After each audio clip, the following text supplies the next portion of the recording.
Hi guys, Matt Easton here. So one question that often comes up under my videos, and I have addressed this point in previous videos, but I think it's a good point to emphasise it, especially as, you know, I've got a lot more subscribers now, so hopefully this message will go out to more people. One of the questions that comes up very often is, what if I combined this and this features to create the ultimate weapon? And the argument I always give is that you can't have a perfect weapon. You can only have weapons that are particularly good at a certain set of things. And some weapons, the best weapons, combine a good array of features, but they can never be good at everything. So if we take, for example, the spear. The spear is a very good weapon for what it does. It's long, it has good reach, it's relatively light for its size, it's nimble therefore, it has a lot of leverage, but it is essentially only a thrusting weapon. If we're talking about a conventional spear, a lance type spear, so we're not talking about partisans or hewing, so-called hewing spears or things like this. So a spear is very, very good at moving around very, very quickly and thrusting high, thrusting low, thrusting all over the place, thrusting at someone over there, thrusting at someone there. It can move around very, very quickly because it's light. As soon as you start trying to add other features to it, like for example the ability to cut well, so if we make it into a partisan for example, or a glaive, then you subtract from something else to do that. And the most obvious thing that you immediately do is that you make it heavier. Okay, so if you make the spear heavier so that you can have a cutting blade on it, essentially a blade which has more metal in it, so it has to be a bit broader and a bit longer, and be secured with a more sort of sturdy socket that can take a lot of lateral force rather than just thrusting force, then you make the weapon heavier. Equally, generally speaking, a spear, certainly in the medieval period anyway, a spear that's to be used with two hands is usually about 8 or 9 feet long. Sometimes they're a little bit longer than that as well.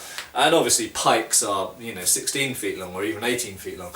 But a conventional spear of the Middle Ages is usually about 8 or 9 feet long, so it's quite a long weapon. You can reach someone a long way away, and obviously if you're fighting in formation, or indeed if you're fighting one-on-one, you've got a hell of a lot of reach there.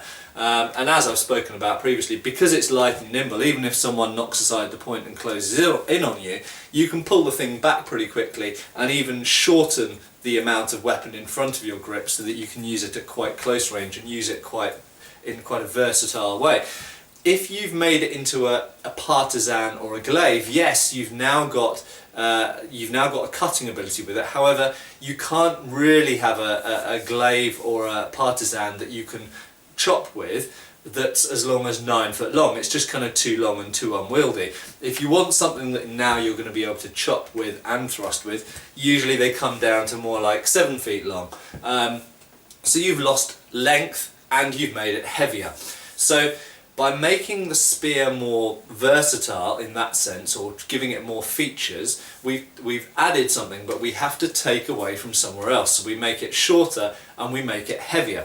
Now that's not to say that glaives and partisans are bad. Clearly they have a place in the medieval and Renaissance world, and they were popular weapons, particularly for guards and such like. And indeed they were used on the battlefield quite popularly as well, and they're better at opposing things like pikes than spears are. If you've got spears and the enemy's got pikes, they're going to outreach you. However, if you've got a weapon which can now swing and maybe beat down or chop into or bind the enemy pikes, then you can actually close into the range whereby the pikes are useless anymore. So it's a kind of rock, paper, scissors situation. It's a bit like forming line or forming square against cavalry or infantry or artillery. Each of these things plays against the other in different ways. How does this apply to swords specifically? Well, it's exactly the same thing. A lot of people obviously focus on swords and ask me what's the best sword that combines all of these features. And the simple answer is there is no best sword. There is only a best weapon of any kind for a very specific context. And I know that's my favourite word, and I'll probably say it in 80% of all my videos, but it does really come down to context. In other words, situation. What type of fighting you're doing, whether it's armoured, unarmoured, civilian, military. Is it battlefield? Is it skirmish? Is it assassin, sneaky stuff? You know, all sorts of. Is it self-defense in the street? Is it something that you're going to carry around all the time, or is it something that, you know, you're fighting in an arena? There's so many different scenarios for weapons. So if we take, for example, a very popular weapon, the longsword. This is the Albion ringek. For those people who keep asking me, this is the Albion ringek. And this is actually a very good example of a weapon which is a compromise. Contrary to lots of people's perceptions, longswords of this sort, which is a sort of maybe a type 15, debatably a type 15 or a type 18, somewhere halfway between those. When I refer to types, incidentally, I'm referring to Ewart Oakeshott's typology of medieval swords. This is a compromise weapon. It's not especially long because I can wear it. It's a sidearm, okay? So it's the general size and weight and balance is partly dictated by the fact that I'm going to spend most of my time wearing this. And most people who wore these never actually used them. Very important to remember that.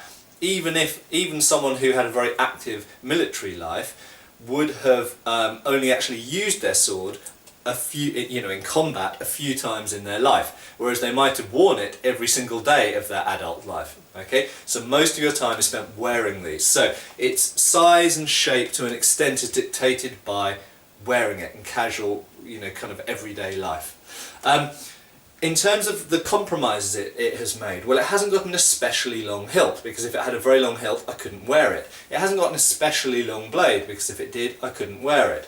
It is double-edged, as many medieval swords are, but it's not especially broad, and it's not the best cutting sword in the world. Contrary to popular opinion, the longsword, or indeed the katana, are compromised designs. The katana is not the best cutting sword in the world. If you want to look for something that can literally cut through the biggest, thickest material, then you're looking at big, giant two-handed swords, or certain types of falchion or things like this, much bigger swords, because clearly they transfer more energy to the target in general, and more leverage and speed at the tip and stuff like this.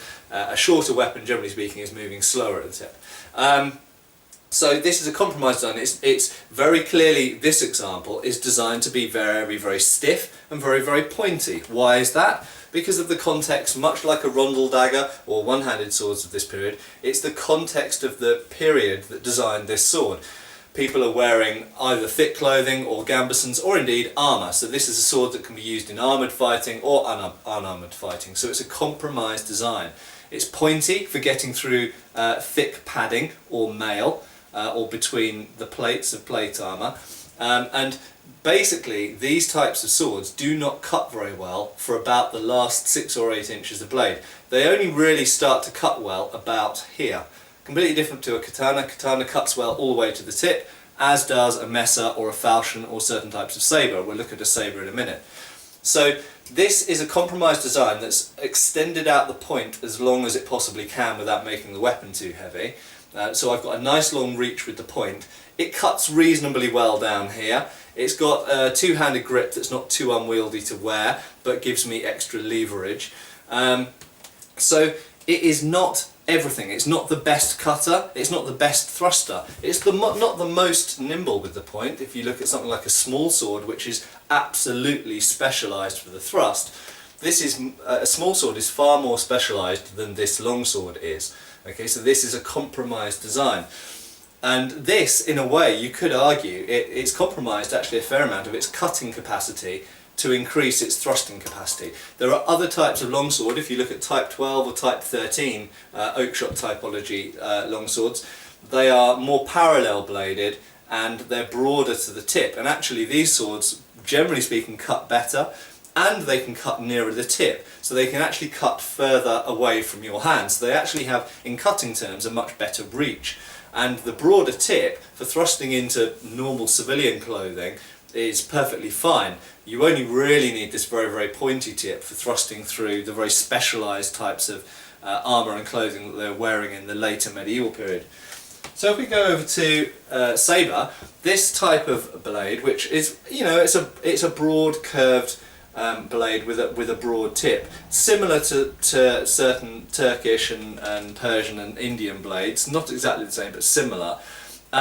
This is essentially a specialised design to a degree, because what they've done is they've made a better cutting blade, and they've thought, you know, the thrust, we're not that bothered about the thrust in this case.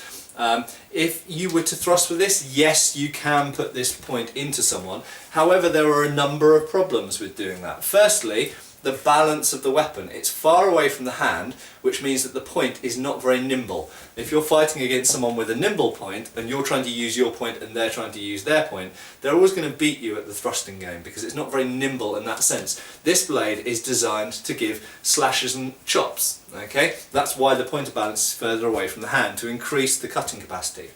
Next up is the curve of the blade.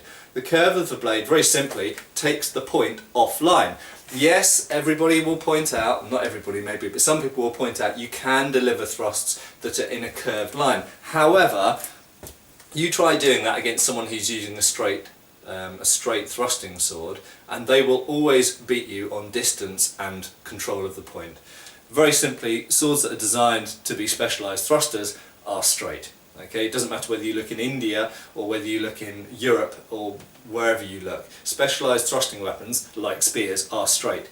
The other reason, not just being able to deliver the point directly and control it well, but the other reason is when you have a curved blade, the energy doesn't go straight into the target. So I'm pushing at the back end with a weapon. If I impact with some resistive force, a curved blade tends to then push the force at the back end of the weapon outwards. So it means that I'm not getting a very good transference of energy. Okay? Unlike the longsword, which transfers all of the energy in a dead straight line and is a very efficient transmitter of energy to the target.